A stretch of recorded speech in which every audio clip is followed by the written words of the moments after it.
Hi! J'espère que vous allez bien. On se retrouve aujourd'hui dans une nouvelle vidéo parce que j'avais envie de vous parler des sorties qu'il va y avoir au niveau des séries pour le mois d'avril. Si cette vidéo vous intéresse, je vous laisse avec la suite.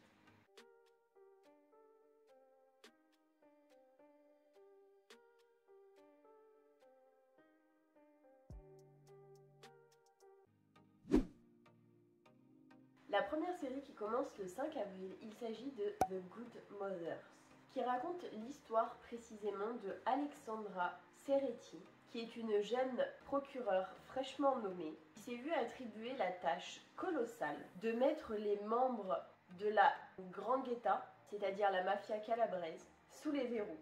Pour ce faire, elle a l'idée de monter toutes les femmes et toutes les filles contre les hommes, autant afin de témoigner que de se rebeller contre les hommes et de faire réellement tomber la mafia. Elle va mettre sa vie en jeu et on va voir au fur et à mesure de la série si elle va réussir ou pas sa mission.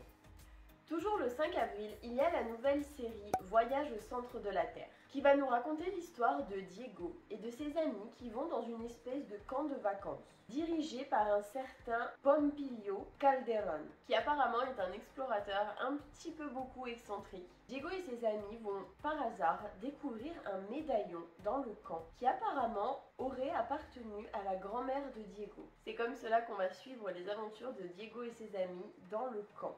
Alors, je ne sais pas si c'est réellement un voyage au centre de la Terre, je pense que c'est plus de l'imaginaire. Ils s'imaginent faire des aventures extraordinaires. Je ne pense pas que ce soit réellement voyage au centre de la Terre comme on aurait pu le voir dans les autres films.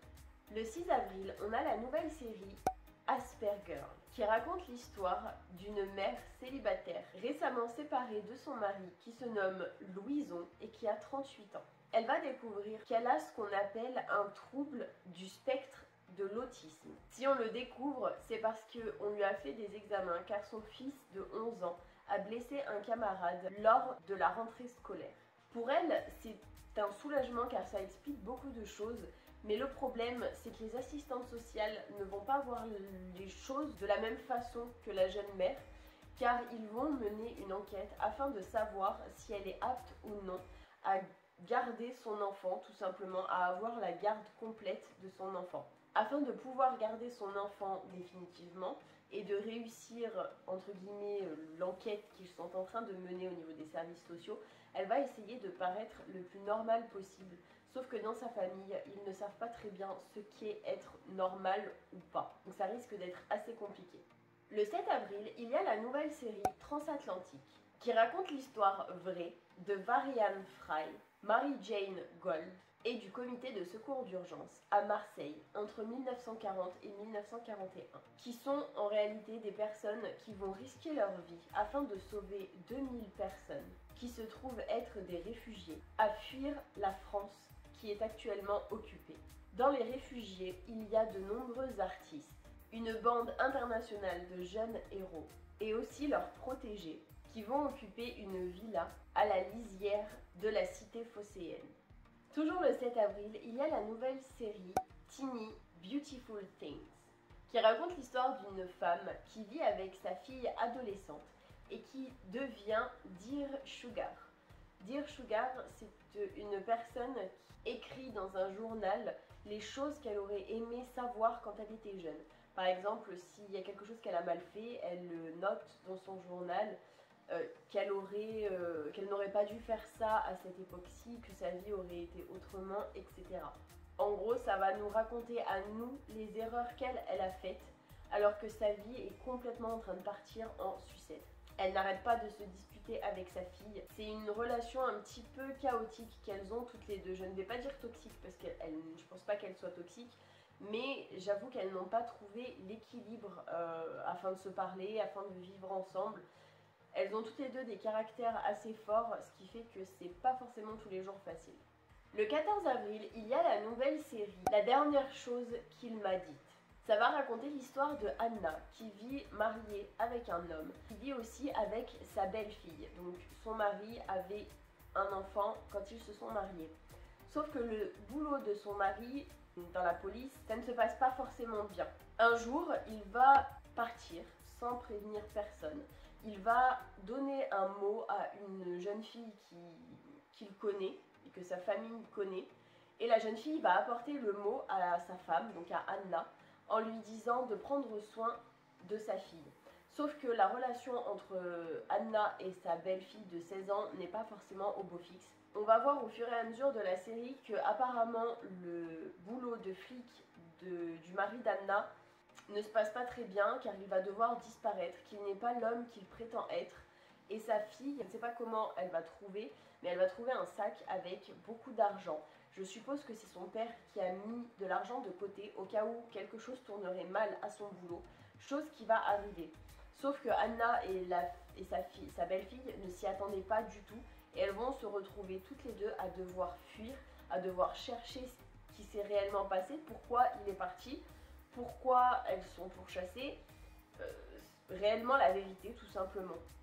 Le 14 avril, il y a aussi la nouvelle série Salade grecque qui raconte l'histoire de Tom et Mia, qui sont les enfants de Wendy et Xavier, qui étaient dans l'auberge espagnole. Ils partent vivre à Athènes, mais les choses ne se passent pas comme ils l'entendent, car apparemment ils vont y vivre pas mal d'aventures, et quand ils vont rentrer de leur périple, ça va leur causer pas mal de soucis. Et il y a beaucoup de gens qui vont leur demander comment s'est passée leur aventure, leurs vacances, on va dire, à Athènes, et ils n'osent pas réellement répondre sur ce qu'ils ont fait réellement, parce que je pense qu'ils doivent un petit peu avoir honte. Alors j'ai vu qu'il y avait pas mal, enfin en tout cas dans le thriller, il y a pas mal de choses style manifestations, choses comme ça. Et je pense aussi qu'il doit aussi y avoir des relations, que ce soit amicales ou amoureuses, qui doivent être quand même aussi assez difficiles, je suppose. Le 20 avril, il y a la nouvelle série Mrs. Davis, qui va nous raconter l'histoire d'une religieuse qui va s'engager dans une lutte afin de trouver une intelligence artificielle qui est très populaire. Alors je ne sais pas si c'est sur les réseaux ou si c'est en réel, mais je suppose que ça doit être sur les réseaux. Une intelligence artificielle, c'est forcément sur les réseaux. Et apparemment, donc cette religieuse, Madame Davis, va penser, je ne sais pas exactement pourquoi, que l'intelligence artificielle veut contrôler l'humanité. Elle va donc partir à la recherche de cette intelligence artificielle, donc je suppose qu'elle va tomber sur le créateur de l'intelligence artificielle et essayer peut-être de le convaincre d'arrêter, en fait, de supprimer cette AI. J'avoue qu'au niveau du synopsis et du trailer, c'est, je vais pas dire bizarre, mais une religieuse qui décide de pourchasser une intelligence artificielle, j'avoue qu'on voit pas ça tous les jours, donc je sais pas trop ce que ça va donner.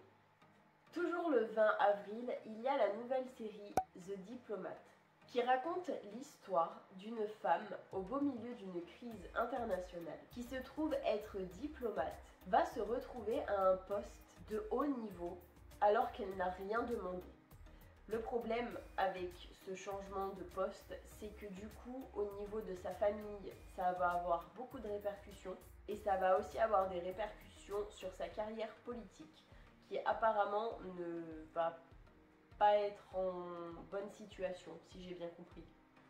Le 21 avril, il va y avoir la nouvelle série Dead Rangers, qui raconte l'histoire de Elliot et Beverly Mantle, qui sont des jumeaux qui partagent apparemment tout.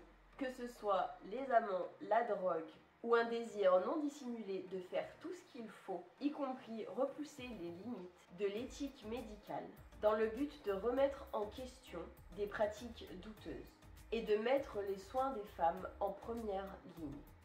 Le 21 avril toujours, il y a la nouvelle série Les Gouttes de Dieu, qui est une série qui apparemment est adaptée d'un animé ou d'un manga chinois. Une série qui va nous plonger dans l'univers gastronomique ainsi que dans l'univers du savoir-boire, qui est malheureusement en deuil après la mort de Alexandre Léger, qui est tout simplement le créateur du guide des vins légers et une figure emblématique de l'oénologie. S'est éteint à l'âge de 60 ans dans sa demeure de Tokyo. Il laisse derrière lui sa fille, Camille, de 29 ans, qui vit à l'autre bout du monde, précisément à Paris, et qui va devoir se rendre à Tokyo par rapport à l'héritage du coup de son père. Sauf qu'elle va se rendre compte à la lecture du testament qu'elle n'est pas la seule à être en lice concernant l'héritage. Elle va découvrir que son père a une très grande collection de vins qu'il a acquis au fur et à mesure des années un petit peu partout dans le monde. Et pour prétendre à l'héritage de son père, elle va devoir affronter un jeune homme qui se nomme Tomine Sei, 29 ans, que son père a nommé comme fils spirituel, afin de voir qui va avoir l'héritage ou non. Le 27 avril, il y a la nouvelle série Love and Death. On va suivre l'histoire de deux couples croyants dont il va arriver 2-3 petites choses, principalement des tromperies. Et le problème, c'est que la femme qui va devenir la maîtresse d'un des hommes du couple n'est pas une personne normale, car il s'agit tout simplement de Candy Montgomery, la tueuse à la hache. L'histoire va se passer plus précisément au Texas. Ça va être une série quand même assez sombre, je pense. Même si c'est sorti entre guillemets d'une histoire apparemment vraie, je pense que cette série va être un petit peu dark. Le 28 avril, il y a la nouvelle série Citadel qui va nous raconter, suite à la chute de Citadel, qui est une organisation, les agents d'élite Mason Kane et Nadia Sin vont se retrouver dans un train, sauf que malheureusement, dans ce train, ils vont avoir leurs mémoires qui vont se retrouver effacées. Ils vont tous les deux vivre séparément une vie normale, jusqu'au jour où ils vont se retrouver. Ils ont l'impression de se connaître, chose qui est réellement le cas, et ils vont découvrir par la suite qu'ils étaient agents secrets, car un ancien collègue de Citadel, donc de l'organisation secrète, va venir les trouver tous les deux afin de leur proposer une mission qui malheureusement dépend d'eux. Ils ont besoin d'eux pour sauver le monde, sauf qu'ils vont devoir se rappeler leur passé commun pour pouvoir sauver le présent et le futur. Dans les séries renouvelées, le 5 avril, il y a la saison 3 de Dave, aka Lil Dicky, qui est un homme qui apparemment veut absolument devenir rappeur et qui se met en tête qu'il est un très grand rappeur alors qu'il n'a pas la carrière d'un rappeur, mais dans sa tête en tout cas si, et il se dit que s'il peut convaincre ses amis qu'il peut devenir rappeur et qu'il est un rappeur avec beaucoup de talent, il va pouvoir convaincre une maison de disques de le produire. Le 5 avril, il y a la saison 2 de Weekend Family.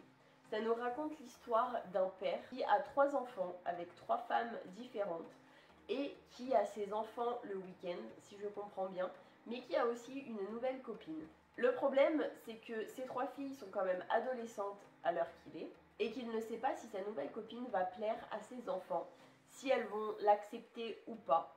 Et ça va nous raconter l'histoire de comment la semaine il gère son taf et comment le week-end il fait pour gérer ses 3 adolescentes avec sa nouvelle copine, mais aussi avec 3 ex-compagnes avec qui il a eu un enfant chacune, donc 3 petites filles. J'avoue que c'est quand même assez chaotique les week-ends là-bas apparemment. S'il y a une deuxième saison, c'est que ça doit être assez drôle et que ça a plu à un grand nombre de personnes.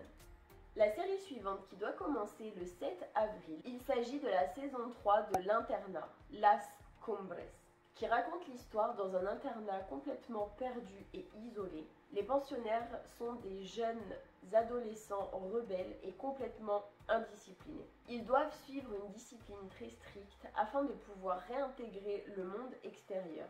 Mais c'était sans compter ce qui se passe dans l'internat, car apparemment, certains professeurs et des choses qui se passent autour de l'internat sont liées aux démons. Si j'ai bien compris, dans la saison 1, ils vont réussir à s'échapper de l'internat, mais vont devoir y retourner. Je ne sais pas exactement pour quelle raison, mais ils vont devoir y retourner. Apparemment, ce n'est pas tout le monde qui va vouloir y retourner parce qu'il faut avoir, je pense, ses raisons pour vouloir y retourner. Le 7 avril, il y a la saison 2 de Schmigadoon. Ça va nous raconter l'histoire d'un couple qui vont décider de prendre leur sac à dos et de partir tout simplement, style en randonnée ou dans une forêt un petit peu bizarre. Sauf qu'ils vont atterrir dans un endroit un petit peu magique, complètement isolé de tout le reste, et ils ne pourront en partir que quand ils auront trouvé le véritable amour. C'est un petit peu style le pays d'Oz là-bas, c'est vraiment quelque chose de spécial où ils chantent beaucoup, mais c'est un monde qui leur plaît. Et à partir du moment où ils vont réussir à partir dans la saison 1, Ils vont vouloir y retourner dans la saison 2. Sauf que ça ne va plus être le même monde magique, ça va être plus orienté dans les années 40, donc les années un petit peu fofolles où il y a un petit peu de sexe, il y a un petit peu d'alcool, il y a des armes, il y a des meurtres, enfin il y a pas mal de choses, donc quelque chose qui n'a absolument rien à voir avec la saison 1 en tout cas, et qui ne va pas forcément leur convenir, mais je suppose qu'il va y avoir, de la même façon que dans la première saison, un but afin de pouvoir sortir de cette ville. Je ne pense pas qu'ils puissent y sortir aussi facilement. Le 12 avril, il y a la saison 2 de Single Drunk Female, je sais pas trop comment on dit, qui raconte l'histoire de Samantha Fink, qui a 28 ans, et qui est une éternelle fêtarde, qui aime l'alcool, qui aime les drogues, qui aime tout ce qui est de ce genre-là. Sauf que malheureusement, à la suite d'un événement embarrassant, mais surtout public, suite à cet événement, la jeune femme va se rendre compte qu'elle a un souci avec l'alcool, et va avoir deux choix qui s'offrent à elle. Aller en prison, chose qui n'est pas vraiment top, donc elle préfère choisir la deuxième solution, qui est de retourner chez sa mère pour pouvoir faire une désintox. Sauf que sa mère est quand même très présente dans la vie de sa fille, donc ça ne va pas forcément être rose tous les jours. J'avoue qu'elle a l'air de la fliquer quand même pas mal, que j'espère en tout cas qu'elle va réussir à se désintoxer et que ça va aller mieux. Le 14 avril, il y a la saison 5 de la fabuleuse Madame Maisel, qui raconte l'histoire d'une femme à New York en 1958, qui est mariée, qui a une vie plutôt normale et qui malheureusement va se retrouver divorcée. Et suite à cela, elle va aller dans une espèce de bar où il y a des humoristes, des gens qui aiment faire des blagues. Elle va s'essayer à faire ça parce que déjà apparemment c'est quelqu'un d'assez drôle dans la vie normale. Je veux dire, la meuf, elle a fait des discours hilarants, enfin des trucs super marrants apparemment à son mariage et pas que. Beaucoup de gens la considèrent comme drôle. Elle va se décider à faire ce genre de choses, donc je suppose dans un bar. Elle va être recrutée par une femme qui va décider de faire d'elle une humoriste, en fait tout simplement une personne qui fait beaucoup de blagues, et elle va décider d'en vivre, mais elle va en vouloir toujours plus, dans le sens où elle aimerait bien, même si elle sait qu'elle fait rire les gens, elle aimerait bien changer entre guillemets, que ce soit les mentalités, les choses comme ça, changer la façon de voir des gens et vraiment essayer de faire le maximum possible pour que les gens comprennent qu'il y a certains trucs qui ne sont pas tabous. Enfin, c'est vraiment une série qui a l'air vraiment bien. Toujours le 14 avril, il y a la saison 2 de Blind Spotting. Apparemment, il y aurait un film du même nom, celui qui est censé être le personnage principal dans le film, Miles. Dans la série, on va suivre sa compagne, Ashley, qu'on a vu apparemment dans le film, mais maintenant ça va être plus précisément dans sa vie à elle, dans ce qui va se passer. C'est donc une femme qui vit dans une classe moyenne à Oakland. En tout cas, c'est là-bas qu'elle est vivée jusqu'à l'incarcération de Miles, son compagnon depuis 12 ans et père de son fils. Mais elle va être obligée de déménager chez sa belle-mère et sa belle-sœur, donc la mère et la sœur de Miles. Sauf que ça ne va pas se passer très bien parce qu'elle est en pleine crise existentielle.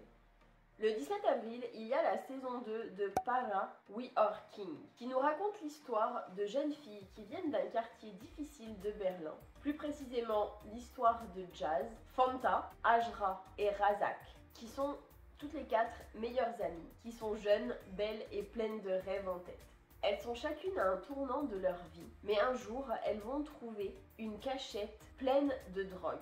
Elles vont décider de revendre cette drogue et de se faire de l'argent, sauf que du coup, ça va leur faire pas mal d'ennemis. Elles pensent qu'elles peuvent se faire de l'argent si facile, sauf que je pense que ça risque de leur amener plus d'ennuis que de choses bien dans leur vie. Donc on va vraiment suivre comment elles vont se débrouiller, comment elles vont décider de gérer ça, et je pense que ça risque de briser des amitiés. Le 23 avril, il y a la saison 2 de From, qui raconte l'histoire d'une ville cauchemardesque aux États-Unis qui piège tous ceux qui y rentrent et qui ne peuvent plus en sortir. Sauf que ce qu'il se passe, c'est qu'à la tombée de la nuit, il y a des espèces de créatures qui sortent des bois environnants de la ville afin de tuer des gens. Malheureusement, il n'y a pas que des créatures monstrueuses, il y a aussi des gens qui ont l'air entre guillemets d'être normaux, parce qu'il y en a qui font quand même flipper, hein, on va pas se mentir, qui tuent aussi pas mal de monde. Le problème, c'est qu'à partir du moment où les gens rentrent dans cette ville, ils ne peuvent plus en sortir. Donc, ils vont tout faire pour essayer de faire en sorte que plus personne n'entre dans la ville afin de ne pas y rester piégés tout simplement, mais aussi de découvrir pourquoi ils sont piégés et essayer surtout de survivre la nuit, sachant qu'il y a beaucoup de choses qui viennent pour les tuer. Le 27 avril, il y a la saison 2 de Sweet Tooth. Ça va nous raconter l'histoire de l'humanité qui, après ce qu'ils appellent un grand effondrement, va provoquer une mutation chez certains enfants. Ils vont donc muter et devenir mi-animal, mi-humain. Dans la série, on va suivre un hybride mi-humain, mi-cerf qui va sympathiser avec un homme qui est un marginal solitaire qui, je pense, a l'habitude de tuer. Ils vont traverser plein d'aventures ensemble et se poser la question de savoir si le terme foyer existe réellement.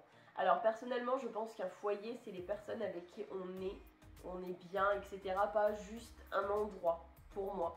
Ça va nous parler de la chasse qu'il y a entre guillemets par rapport justement aux hybrides. Parce que si j'ai bien vu dans les extraits, il y a beaucoup de personnes qui chassent les hybrides. Je ne sais pas exactement pourquoi.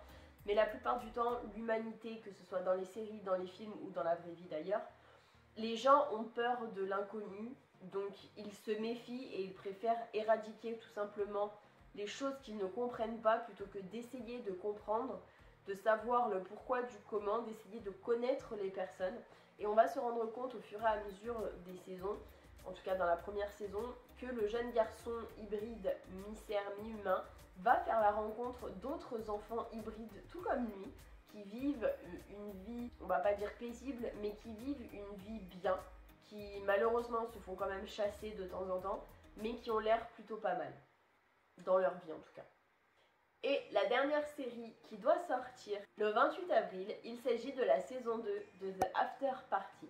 Ça va nous raconter l'histoire après les événements survenus lors d'une after party, d'une réunion d'anciens lycées. Plusieurs personnes vont nous raconter leur histoire de comment s'est déroulée la soirée et de malheureusement ce qui va en découdre. Donc il y a quelques personnages connus du monde de la musique et il y a un personnage dans la série qui va se mettre, on va dire, à chanter ou à rapper, je ne sais pas trop exactement vu que je n'ai pas regardé la série, j'ai juste vu le thriller. Le problème, c'est que malheureusement, il va être sur scène et il va vomir sur quelqu'un de très connu dans le monde de la musique, mais réellement, pas juste dans la série. Le problème, c'est que ça va tout lui couper les opportunités qu'il aurait pu avoir, que dans le futur, il va tout faire afin de pouvoir remonter sur scène pour reprouver au monde qu'il peut faire partie de l'industrie de la musique, même s'il lui est arrivé un truc un petit peu pas cool, mais qui, enfin je veux dire, les personnes qui montent sur scène et qui n'ont pas l'habitude de ça, il est possible que soit ils s'évanouissent, soit ils germent, soit ils restent stoïques. Donc moi personnellement ça ne m'étonne pas que ça soit arrivé à quelqu'un, mais de là à lui dire et à lui pourrir la vie en faisant en sorte qu'il ne puisse jamais monter sur scène, qu'il ne puisse même pas, ne serait-ce que sortir un album qui lui pourrisse sa carrière, je trouve que c'est quand même un petit peu exagéré. Donc lui, il va essayer de faire en sorte de pouvoir remonter sur la scène pour prouver à tout le monde que c'est pas parce qu'il a eu un moment d'égarement que il faut interdire tout. J'espère que cette vidéo vous aura plu. Si c'est le cas, n'hésitez pas à la liker, à vous abonner avec ma petite tête qui s'affichera juste après. J'espère que je m'améliore au fur et à mesure des présentations. J'essaye de faire les choses en amont, pas juste de lire un synopsis, de vraiment essayer de regarder les thrillers pour pouvoir vraiment vous parler des choses. J'espère que vous apprécierez ce genre de vidéo.